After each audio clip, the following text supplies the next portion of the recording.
One of the big less I'm here to share with you a really transformative life journey of the past 2 years that has upended my whole consulting practice. And I was a little shy to bring it to this group, and then Matt poked me in the right places, and and said to me, Rita, I think you're on the precipice of something really, really great, and I'd love you to share. Um, I kind of haven't seen the explosion on the other side yet, so it's kind of intriguing and interesting to share when in the middle, and that's always a little bit of a challenge to a story. But one of the things that I'm going to share with you later is was one of my core lessons was ask your clients the hard questions up front, right? Like I learned to ask the hard questions up front. So in the spirit of that, I'm going to tell you all that a lot of what I have to share today is counterintuitive to most business practices. So I think this talk isn't for the faint of heart. I've been talking for some years about how my consulting practice is spirit driven and healing driven versus um, kind of human and market driven. And so there are lots of decision making practices and processes that are used that are deeply rooted in self and my healing practice and kind of where I am at a specific moment in time. And so, just like a warning, you're not going to find this in most marketing books, right? And it's a sharing of a personal journey and how that's changing my business. Hmm.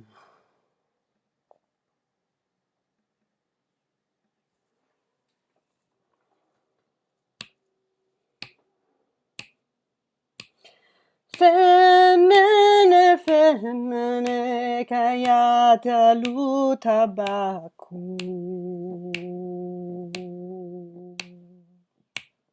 Ne shati doi e ne tornati a quattro, ne shati doi e ne tornati a quattro.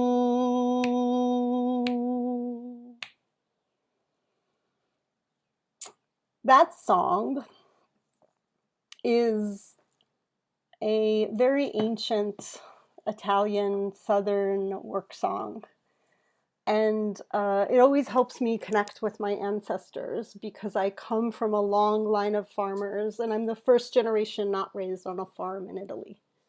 I'm also the first generation college educated in my family, and my brother and I. Um, and I'm the first person in my family on both sides of my family tree to either get a master's or a PhD. And so I've had this ongoing experience as a child, at one point, in some ways, being very connected to the land and very connected to nature, which I think comes from farming and the rhythm of nature. And at the same time, feeling very disconnected because I had this meaning, this need to make meaning of all of it through words, that kind of disconnected me from a family life instead that was kind of working class and was more about doing than about thinking. um, and so, where I've landed in terms of where I am and who I am for the world, which has been this kind of journey of rediscovery, in particular the past 2 years, is I am the spark for the shift of consciousness that renders systemic racism irrelevant.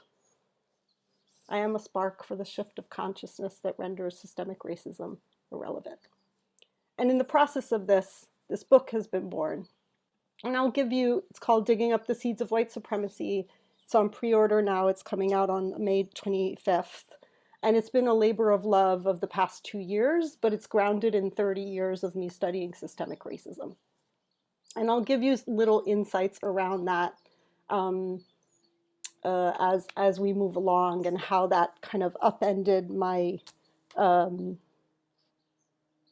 consulting practice. This book had two drives. One was the intellectual drive, and one was the emotional drive. I started writing it a week before George Floyd was murdered. And a week before he was murdered, the intention was really, I have this chapter in my dissertation that I haven't published. It can be an easy publication. 100 words, 100 pages. I'll self-publish it. It'll help me build my platform. It'll support everything else I'm building. Typical marketing advice from a dear marketing colleague. And then George Floyd was murdered. And I really kind of came to terms with myself looking in the mirror and saying, if I, a white woman who's been really committed to undoing racism, after 30 years of study, I have nothing to say. And I'm not in any, really in the pipeline to talk with anyone or share or teach in the face of the reckoning that our country is living through. What has my life been worth? And it was really kind of this earth-shattering moment. I was angry at God. I was angry at myself. I was angry at having kind of invested 14-hour days in my business for most of my life, on having decided too late that I wanted a family, and just having put this business first, and then finding with the intention of having a business that sustained my values, and then suddenly watch the world shift and watch everyone be ready to listen. And I felt that I had nothing to say. And so this book was born on two aspects. The intellectual fuel was having discovered through organizational development how important intention is. I wanted to know what intentions were set when our systems were born that were embedded so deeply in our society that all of our efforts were turning out void. So what I know from organizational development and from years of practicing organizational development and evaluation, the bridge between the two, which is what Fierro Consulting has always done, is that the original intention that is set when an organization is, or a consulting firm or a system is founded, permeates and lives through the founders themselves. Everything can shift, but that original intention becomes so embedded in the culture that it's very, not impossible, but very hard to shift. And so I asked myself, sort of like the relationship between seeds and a tree, right? If you know the seeds, the fruits won't surprise you. And yet here we were so surprised. Especially, let's say whites were surprised, right? Like the many white folk who woke up were so surprised by the fruits of our systems. And my question is, what were the seeds that if we had clearly seen them, the fruits would have not surprised us? Because this has been growing for 600 years, 500 plus years, right? So I went on this frenzy of discovering the original intention of 10 systems. And the frenzy was, if I could identify the personal intention, which is the first individual action that I could trace in my historical analysis, and the collective intention, which I stood by the first law, then by looking at the first collective intention, the first individual intention, I know more about these systems.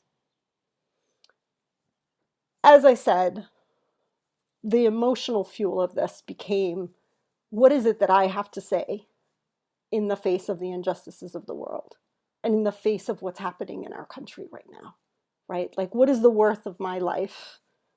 Has my life been worth it at all? Has any of this been worth it? And I think those of us who like work really hard at our own businesses, I think we all reach those crossroads at some point. And I reached that crossroad at that day. So what I discovered was this, which is the bottom line of the book. Yeah, I'm going to make it larger. Here we go.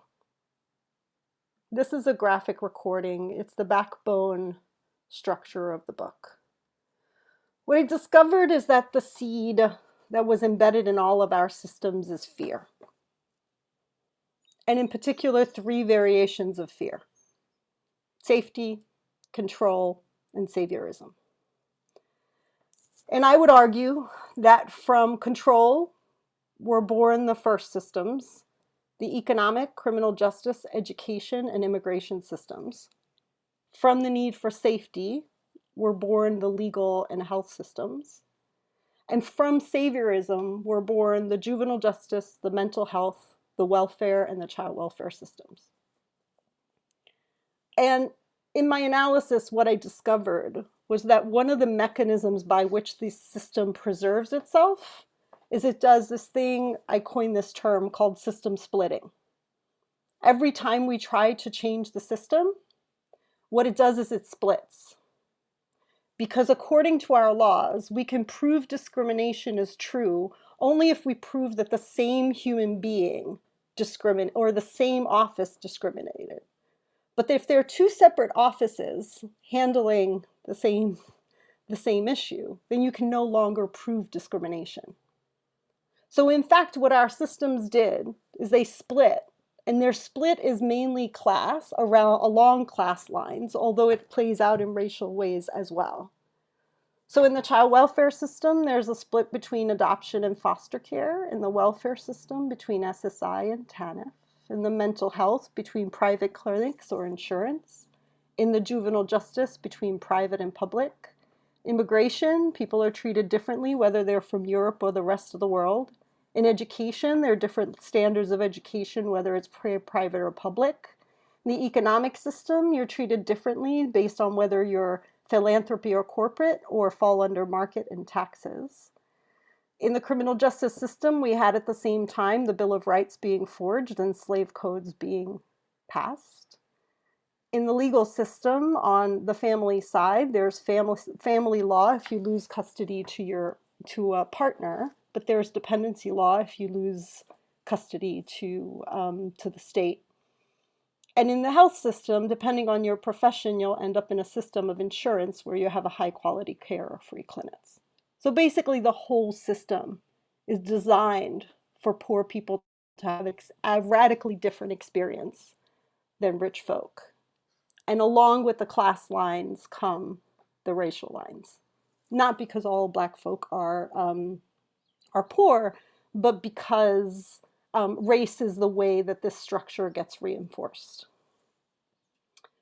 So,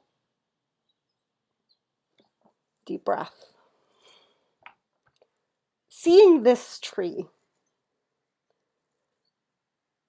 made me reach a fundamental breakthrough in my practice of, okay, intention is everything. Fear has been embedded in our society so deeply that it is embedded in every single system. It's embedded in how we live, in how we learn, in how we do business. It's embedded everywhere. So then the question becomes, if I want to transform the system, I have to be willing to transform my relationship with fear. And so one of the things that I had to look at in my consulting practice, I had to come to this tough realization that any time I operated from fear, I was in fact supporting white supremacy. That any time I was operating from fear, I was supporting white supremacy. Because in fact, these systems are designed, train me, white woman, to uphold them by continuing to be in a state of fear. So this is like kind of super quick summary of the book so that we can move on to what you're actually here for, which is like, how does this look in our consulting practice? So I think what I'd like to do is give you guys, instead of 5, I'd like to do maybe 4-minute breakout rooms.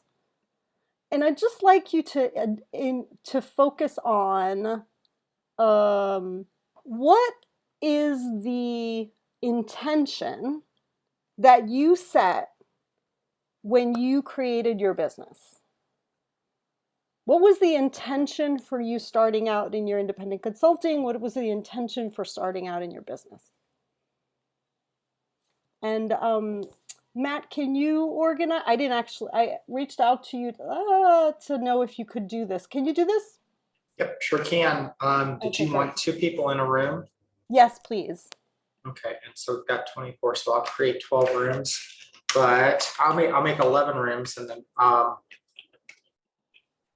and Lenore would like to stay in the large room because it helps her. She reads the closed captioning, so we may want to hang back with her, or maybe you can hang back with her, Rita. We'll see. So I'd be I'm happy going to to do create. that.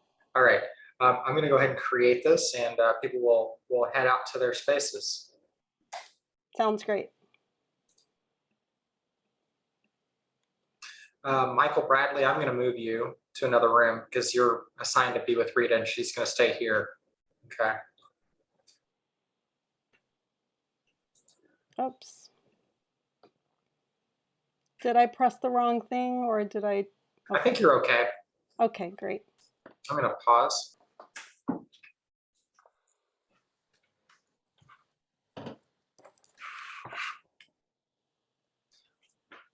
Okay, so for those who are just joining us, we stopped recording, but for those who are coming back, everyone has taken a break and they've had a chance to discuss the intentions of their consulting practices or their perhaps intentions to start a consulting practice in the future, or the firm. Some people have firms who have multiple employees, but what was the intention? What was kind of that Yeah. original nutshell? Did you want to share what, and then Yeah. people are putting in the chat right now So one word that kind of helps summarize that. So flexible change work, disability integration throughout all aspects of evaluation, do good things, addressing racial and gender equity, uncovering truth, freedom, and flexibility, alignment with my values, dedication to one's beliefs, um, giving back to the community, prevention and systems change, flexibility, and good work. I skipped a couple. Um, Not wanting a disengaged employer to decide what was best for my career, finding interesting and meaningful work. Wonderful. Before I move forward, Matt, is there I should have asked you this before I started talking, but is there a practice around how much time is left for questions? Is So 15 the minutes answer, enough?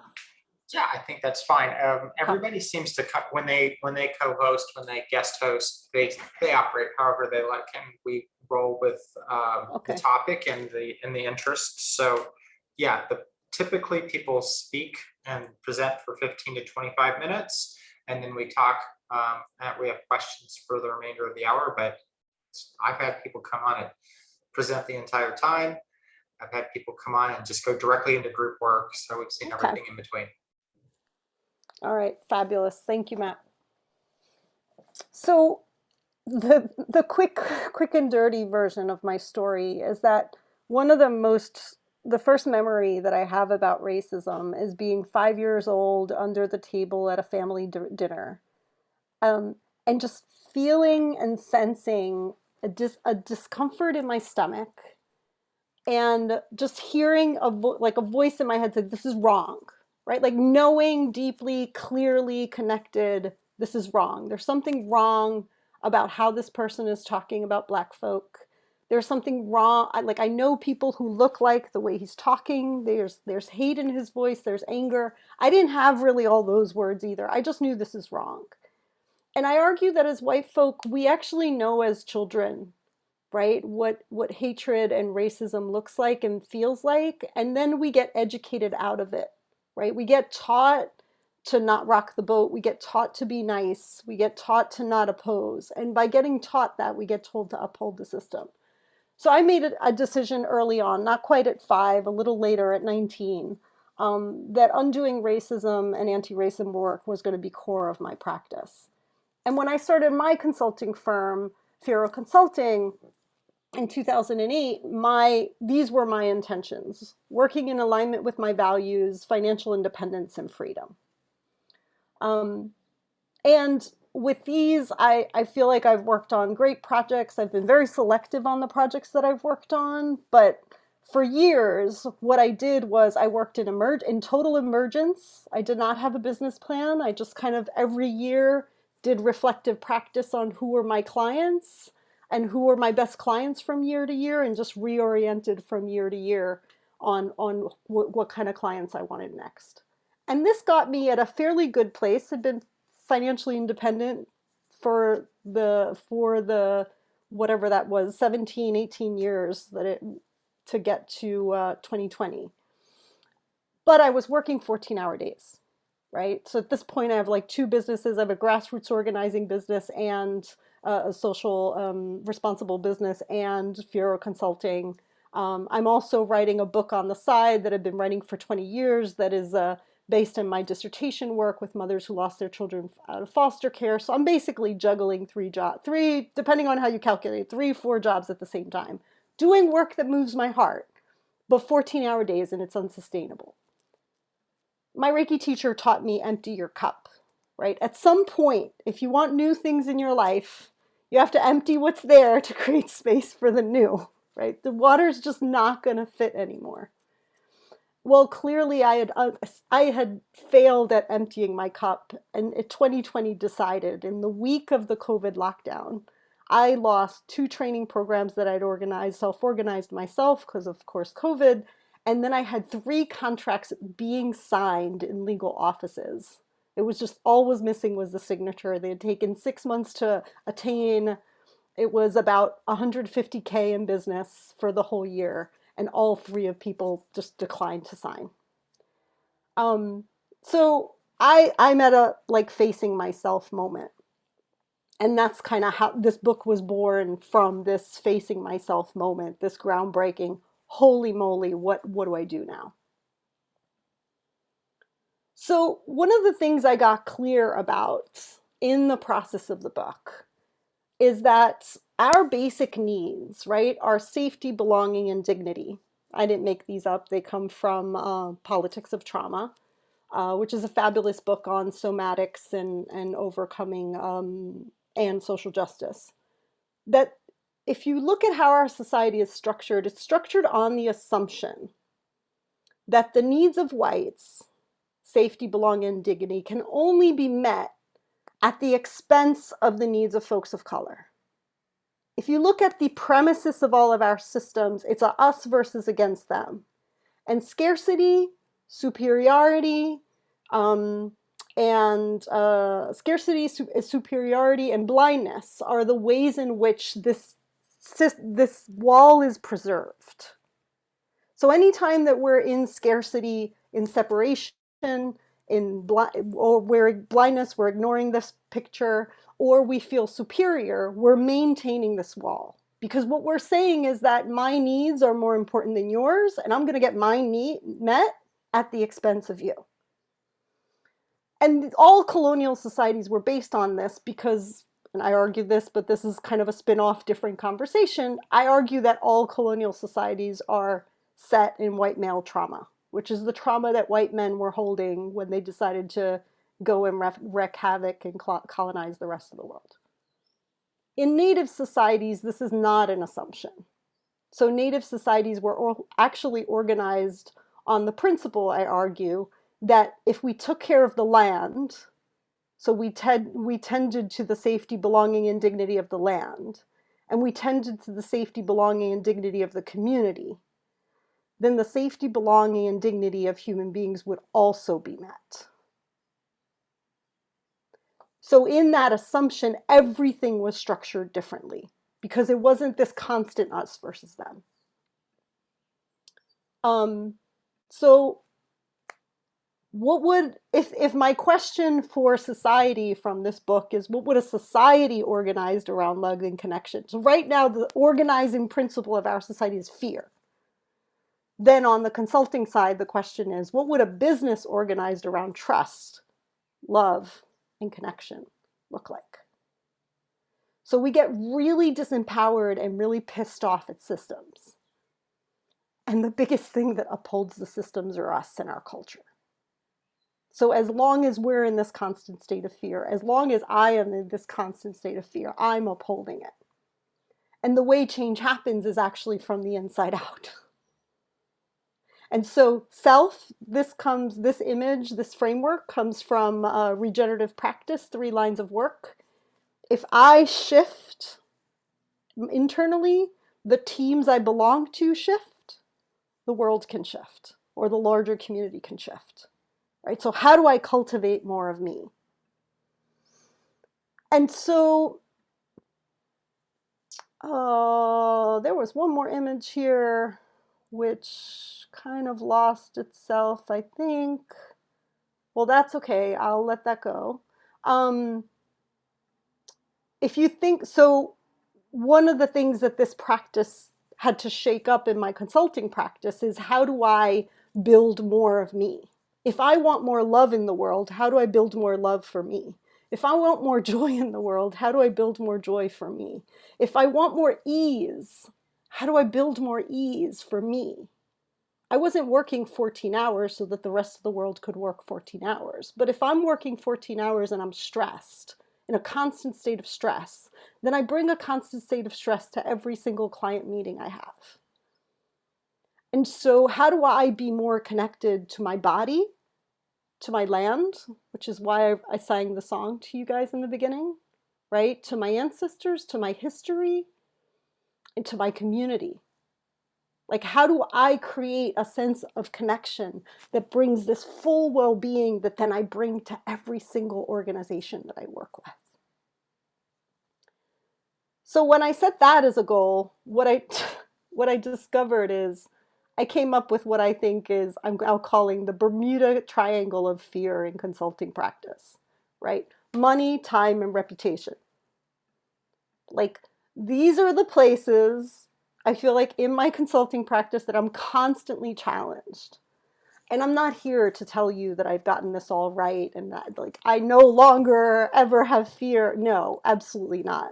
I'm here to say that it's a practice and that it's a moment by moment choice. So when I'm choosing how much to bill a client, I'm asking myself, okay, to what extent, Rita, are you working from fear of them not taking the client versus valuing yourself and what you have to offer? When it comes to time, where is it that I'm acting from fear and fear that the client's going to take too much of my time versus actually taking the time that it takes because the work requires it? Around reputation, oh my God, I have gotten myself in so many messes by being scared of my reputation being moved, right? Like, where maybe I get attacked. Okay, am I going to reply out of fear? I choose not to. Like, eventually there are people who know me who will be like, oh, yeah, I know Rita. I can see how that happened. Or, yeah, I know Rita. I don't think that's what happened. But ultimately, I can't control what other people think of me, right? And I know that as consultants, we say, our reputation is only good as our last client. That's really hard to sit in. And it's really hard to sit in when the last client maybe wasn't all that happy, right? But it's a practice of me being willing to do my work to stay connected so I don't end up in the spiral of fear that then impacts my future clients as well. What I discovered about trying to move beyond fear is that it changes everything. And that although thank God, I have some mentors along the way that also have consulting practices and that have taught me a few things, there are also much more that I'm learning. And a lot of kind of the marketing manuals are fear-based. A lot of business practices are fear-based. A lot of contracting processes are fear-based. So some of the things that I learned around clients mirror me, which means that if I'm a constant state of fear and frenzy, I'm going to attract more clients in a state of fear and frenzy. The more I am thriving in a state of trust and health, and willing to do good work, but also taking care of myself, the more I will attract clients who do the same. I'm a lot more critical about whether this leader is ready for the kind of change I am proposing, which is something that organizational development consultants have taught me very well. The work you can do, I can want to do phenomenal work, But if I am not, if the leader I am working with isn't ready to do that phenomenal work, the work ain't going nowhere. And I've hit my head against that wall enough times. So organizational development consultants are a little bit, I think, better trained than evaluators in that they do a lot of work of sifting and really understanding the leaders in front of them. Like, what is this leader ready for? And is what they're ready for what I'm ready to deliver? Um, Getting really, so is there a level of trust? Does this leader trust me enough to take me where they're uncomfortable? To let me take them where they're uncomfortable, right? Is the relationship between us strong enough that we can go there? Um, Expectations around time and delivery, asking a lot of hard questions in the beginning. Like, are you really going to give me an hour a month to deliver a collaborative evaluation where you want me both to build your team and do a stakeholder engagement and do community engagement and deliver an evaluation with outcomes where you don't even have a logic model yet. Like, you don't actually have a shared logic model, a theory of change, but in 1 hour a month and a 9-month contract, you want me to get all this done. So I need 5 hours a month. I need like a retreat of 2 days in the beginning to kick that off, and then this time. Can you give us this time? No, you don't have time for it. I can't deliver that. I can deliver objective 1 of the 5 you've asked, right? And it was really hard to do that because they were like an arts client. Like, they were a client that was kind of like my ideal client, right? Like, I wanted to do good work for them. I wanted to like do twice the work and have them pay me half just because it was a good client. It would be like great for a portfolio and great for, right?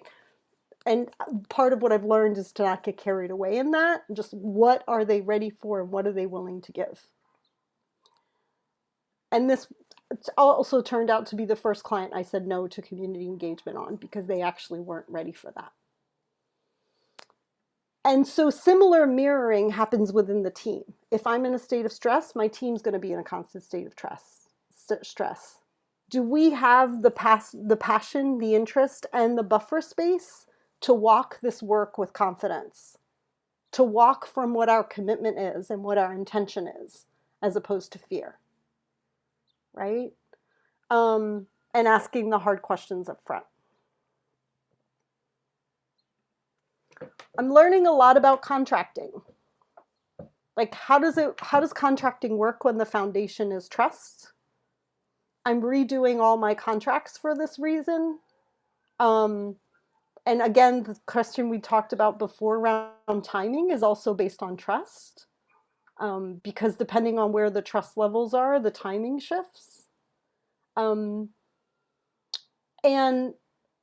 actually, there's this that I wanted to say. I'm not going to walk through all these, but there's this I wanted to say about timing.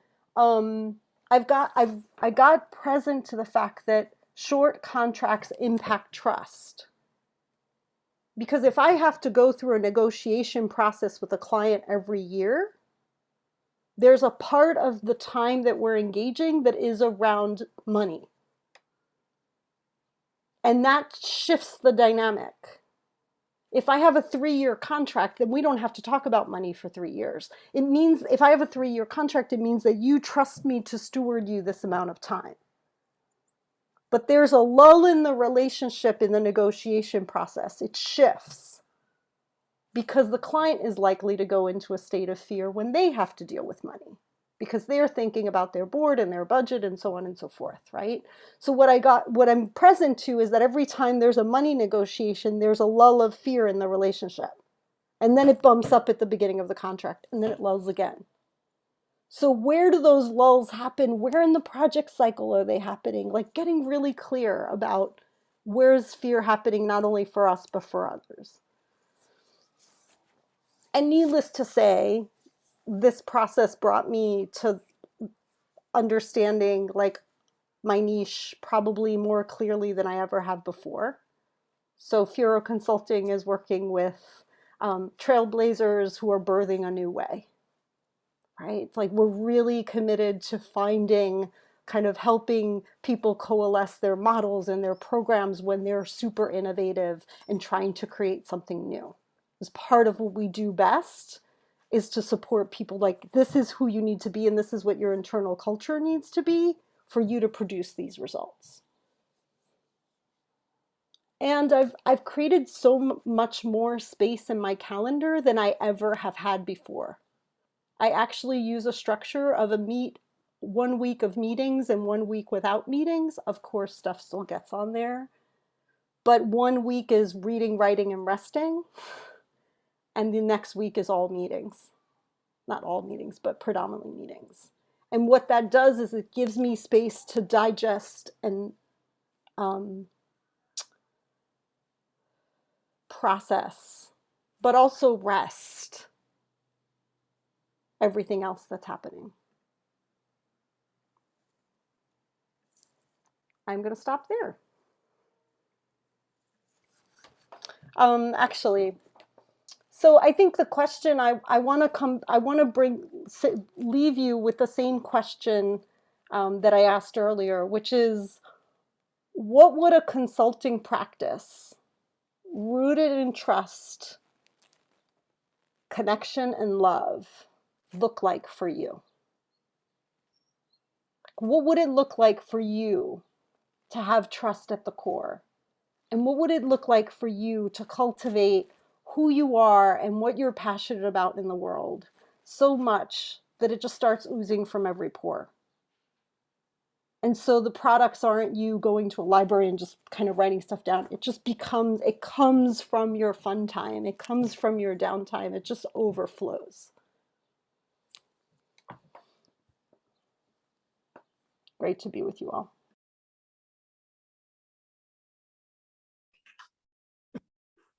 I know I can't speak for anybody else, but whenever we have these deep thoughts, I don't always know what questions to ask because I feel like I need to think and let it sit with me for a while.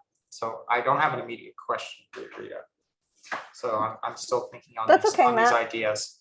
I know I What threw a does that lot at mean? you guys, but I'm happy to hear questions, comments, insights, kind of what's landing, what's not landing. I have a question about your identity as a white woman and the role you see, um, just like where you see white people's work in the, uprooting of systemic racism and what the limits of that are, if there are any. So I wrote this book for white folk because I think we have to get clear about what has had us cause as much harm as we've caused. And to me, the root of that is fear. So I think our work is to be willing to ask the hard questions in the mirror, right? Be willing to. So what COVID did to me is it had me look myself in the mirror, and I found more white supremacy culture in me after 30 years of trying to, than I was willing to admit, right? When I was angry at God. So there doesn't have to be a Black person in the world for me to be subjected to that thinking. When I was angry at God because I was saying, God, I was a good girl. Why didn't you give me what I wanted, right? Like I had a transactional relationship with God. It's that intimate. So the work is to stop saying white supremacy over there and start looking in here so that we can shift enough of ourselves individually and enough collectives and communities that this beast won't hold. You can't nurture a tree for 530 years without having a soil that nourishes it. If you change the chemistry of the soil, the sucker will die. The soil is us. And so I think the piece that's really important is just, so it's listening to our bodies, listening to ourselves, being willing to learn how to make those bold moves, but also creating community with others. So a lot of us whites are actually functioning as I did in predominantly spaces of people of color because we feel more nourished there. Like we can tell that there's something we're getting there that we can't get from white spaces. And we need to be able to build community amongst us that way. And then I keep thinking, if we change the soil, the tree dies. You don't have to cut every branch one little bit at a time. You don't have to fix every program or policy. Like if we are able to be fully with our humanity beyond fear and fully feel the grief of our actions, the system will fall apart because we won't accept massively, right? Like large groups of us won't accept the injustices as much as we accept them now. We accept them now because we're numb. We accept them now because we're busy doing other things. We accept them now because we don't sit with the pain in our bellies and actually let us like feel how excruciating it is. Because it hurts our own humanity when we're inhuman. And we feel that if we tune in.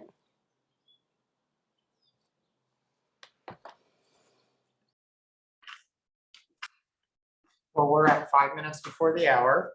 And I want to take a step back from the topic of the day, and I want to ask you some of these questions that we ask about all of our presenters. And the first one is, if you had to start all over, you had you have mad skills, but you have no network. How do you get in it? How do you start off your consulting practice? And I think that actually may be relevant to today's conversation. And this is a conversation for you, Rita. Because we see a lot of our consultants ask this question: how do I get my consulting practice started? I know how to do evaluation, but I don't know how to develop a network. How do I do that? And so what advice would you have along those lines?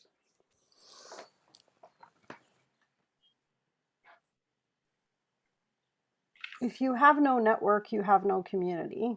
If you have no community, so I would say there's two things that's happening. Either you have no network because you have no community because you feel absolutely alone in the world.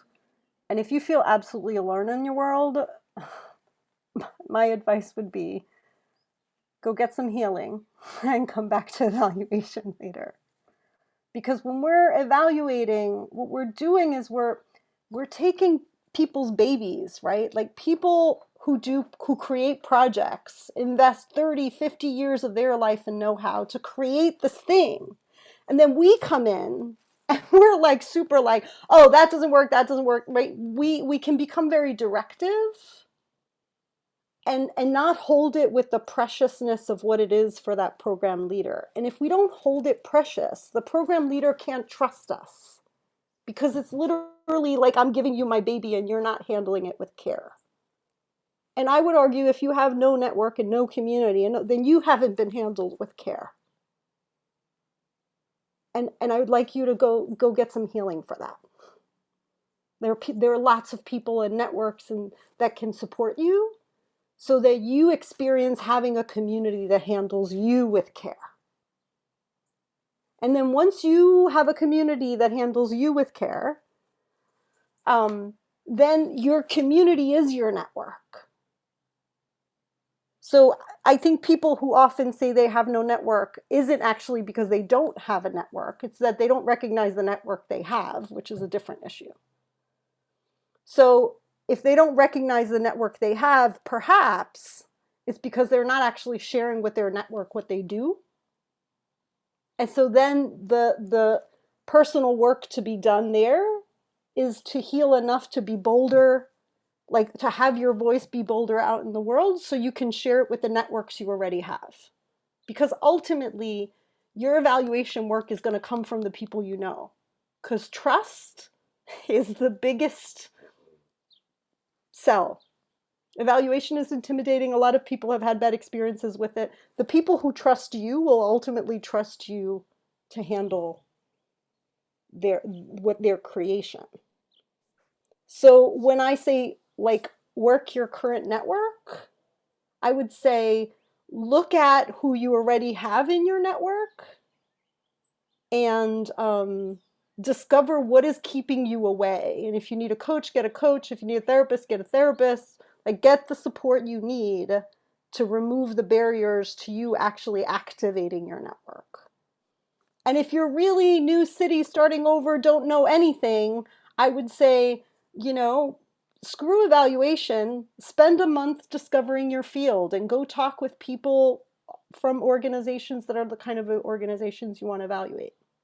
And if you don't know how to talk to them, then get some training about how to talk to them. So just find where the gaps are and just invest in your own capacity to overcome those gaps, because we all have them. Like, no one's done. I'm being coached by 4 different people right now. Like, you know, we all have gaps to where we want to be compared to where we are. And it's up to us to go get support so we can fill them in. That's Is my now, answer, Matt. last question, is now a good time to start an independent consulting practice, and why? Um, so my decisions are, I mentioned before, my decisions are spirit driven. So if your meditation practice or wherever you find the whole, if it's nature or meditation or yoga, if that voice, when you are silent, tells you go, and my rule of thumb is it has to say go at least, kind of for a big decision, it has to say go at least for, you know, a couple of months in a row, because I can be a little flimsical, then go. I don't think the voice in the silence ever betrays us.